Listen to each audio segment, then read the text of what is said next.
शिवसेना एकनाथ शिंदे गटाचे खासदार श्रीकांत शिंदे छत्रपती संभाजीनगर येथे आले व त्यांनी छत्रपती संभाजीनगर आणि जालना येथील नेते पदाधिकारी सोबत पक्षाची आढावा बैठक घेतली। यावेळी त्यांनी खासदार, आमदार, जिल्हा परिषद सदस्य असताना पक्षाला म्हणावं तसे यश मिळाले नाही यावर नाराजी व्यक्त केली। यामध्ये पदाधिकाऱ्यांनी आणि कार्यकर्त्यांनी आपापले ग्रहाने मांडले। तिथेच पालकमंत्री आणि उपमहापौर यांनी एकमेकाविरोधात आपले म्हणणे मांडले। शेवटी जे पदाधिकाऱ्यांनी कार्यकर्त्यांनी ग्रहाने मांडले आहेत ते मी पक्षाचे नेते एकनाथ शिंदे यांना सांगणार असे श्रीकांत शिंदे यांनी सांगितले। हे फक्त प्रेससाठी आहे, तुमच्यासाठी नंतर माईक मध्ये बोलणार आहे। आज संभाजीनगरमध्ये 2 लोकसभा संभाजीनगर आणि जालना याचा आढावा घेण्यासाठी प्रिंट मीडियाला काय सांगत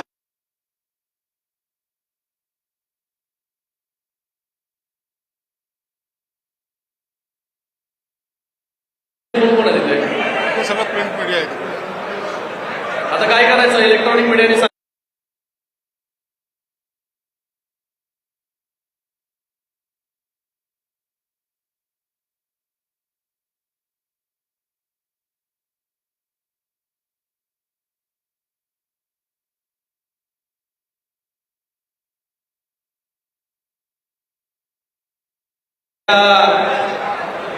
पत्रकारांचं इथे स्वागत करतो मी।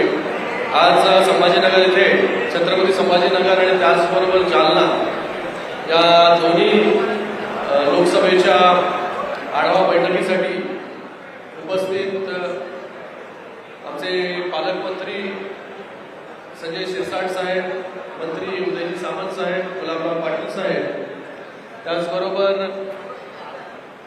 अब्दुल सत्तारजी, संजनाताई, त्याचबरोबर सर्व तुमचे खासदार भुमरे साहेब असतील, जयस्वालजी असतील, बोरनारेजी असतील, हिम्मत उडाणजी असतील, सर्व माजी आमदार, सर्व नगरसेवक असतील, जिल्हा परिषदचे सदस्य, विविध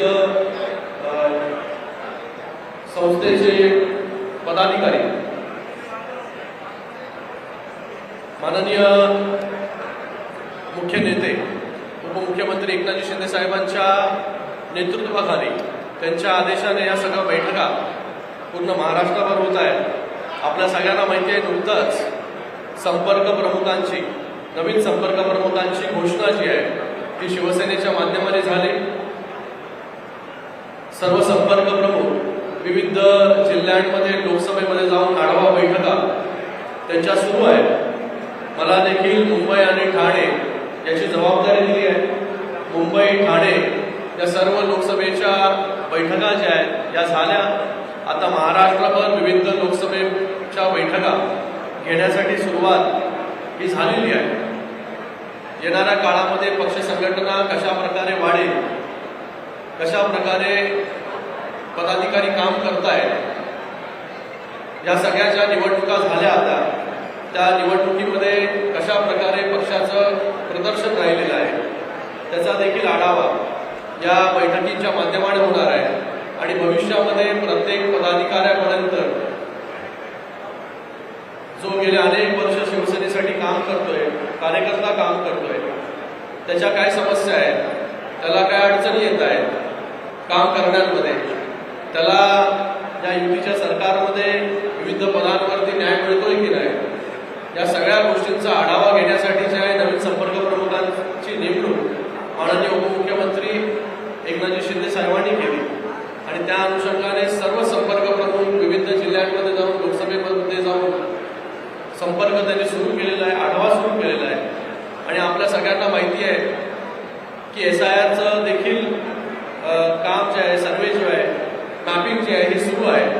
विविध जिल्ह्यांमध्ये ते काम देखील सुरू आहे।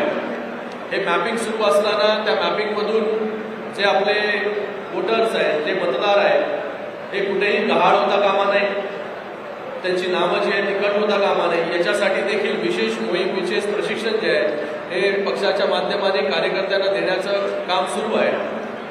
जास्तीत जास्त भर जो आहे हा अर्बन भाग असेल, त्याचबरोबर सेमी अर्बन असेल, जिथे नावं जी आहेत ती सापडत नाही अशावरती देखील जास्ती भर आहे. पण त्याचबरोबर पूर्ण महाराष्ट्रामध्ये सगळ्या जिल्ह्यांमध्ये SIRची मॅपिंग चांगल्या प्रकारे झाली पाहिजे. मतदार जे आहे ते कट होता कामा नये याच्यासाठी देखील विशेष मोहिमेचं सुरुवात पक्षाच्या मार्फत जी आहे ती झालेली आहे. आज इथे आपण पाहता की सगळे मंत्री महोदय आहेत, सगळे आमदार आहेत, त्या सगळ्यांना कुठली ना कुठली तरी जबाबदारी जी आहे पक्षाने दिलेली आहे. तर संपर्क प्रमुख म्हणून मी आणि आम्ही सगळे लोक जे आहोत येणाऱ्या काळामध्ये या महाराष्ट्राच्या विविध विधानसभा असतील, लोकसभा असतील, जिल्हा परिषद गट असतील, पंचायत समिती असतील, आज सुरुवात फक्त केलेली आहे लोकसभा निहाय बैठका घेण्यासाठी. भविष्यामध्ये या बैठका ज्या आहेत ते वाढतील, वारंवार ज्या आहेत बैठका होतील, विधानसभेच्या लेवलला होतील, जिल्हा परिषदला होतील, पंचायत समितीला देखील होतील. पक्ष जो आहे हा तळागाळामध्ये कसा पोहोचेल, कशा प्रकारे प्रत्येक गावागावापर्यंत पक्ष पोहोचेल याच्यासाठी ही मोहीम जी आहे ती सुरुवात केलेली आहे. तर मी सगळ्या मंत्री महोदयांचं, सगळे खासदार असतील, आमदार असतील, सगळ्यांचं मनपूर्वक इथे धन्यवाद व्यक्त करतो. पदाधिकारी आमचे असतील, कार्यकर्ते विविध जिल्हा परिषद गटातून आलेले, संभाजीनगर असेल, त्याचबरोबर जालना असेल, या दोन्ही जिल्ह्यातील सर्व कार्यकर्त्यांचा देखील इकडे धन्यवाद व्यक्त करतो की मोठ्या संख्येमध्ये हे सर्व कार्यकर्ते या ठिकाणी उपस्थित झालेले आहेत. आणि त्याचबरोबर आपल्याला सगळ्यांना माहिती आहे की पद्मविभूषण, महाराष्ट्र भूषण आशाताई भोसले यांचं नुकतंच जे आहे हे निधन झालेलं आहे. त्यांना देखील या ठिकाणी या कार्यक्रम सुरुवात होण्याच्या अगोदर पक्षाच्या वतीने आम्ही सगळे लोक जे आहेत ते उभे राहून जे आहे भावपूर्ण श्रद्धांजली जे आहे ते व्यक्त करणार आहोत.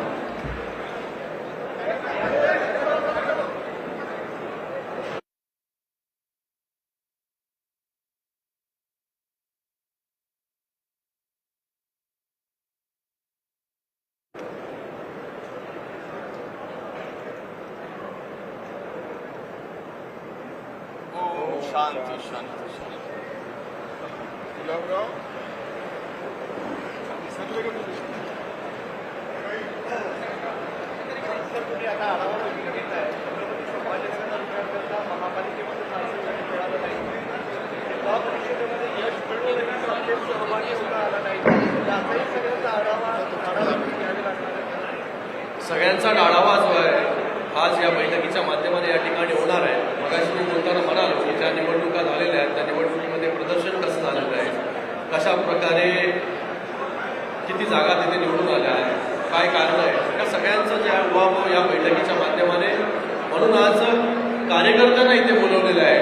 इथे कुठला भाषणाचा कार्यक्रम होणार नाही, वन वे डायलॉग होणार नाही, इथे टू वे डायलॉग जो आहे तो कार्यकर्त्यांच्या काय अपेक्षा आहेत, कार्यकर्त्यांचं काय म्हणणं आहे, या सगळ्या गोष्टींमध्ये कार्यकर्त्यांशी बोलणं जे आहे, संवाद जो आहे तो या ठिकाणी होणार आहे.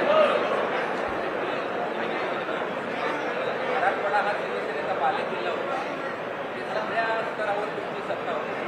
आज जिल्हा परिषदमध्ये तुमची सत्ता नाही आहे, महापालिकेत महापौर तुमचा बसू शकलेला नाही आहे.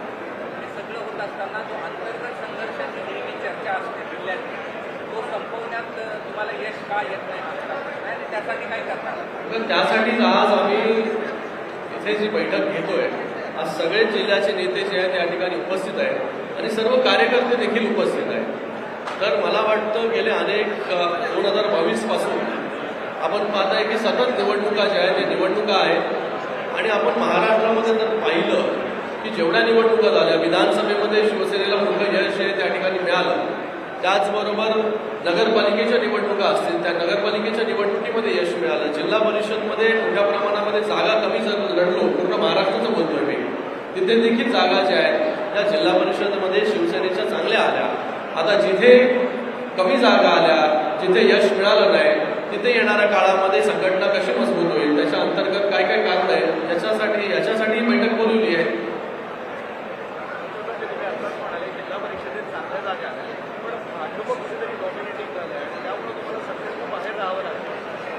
बघा, या सगळ्या गोष्टी ज्या आहेत मला वाटतं युतीमध्ये कुठले निर्णय घ्यायचे नाही घ्यायचे, काय करायचं हा पूर्णपणे अधिकार जो आहे शिंदेसाहेबांचा आहे.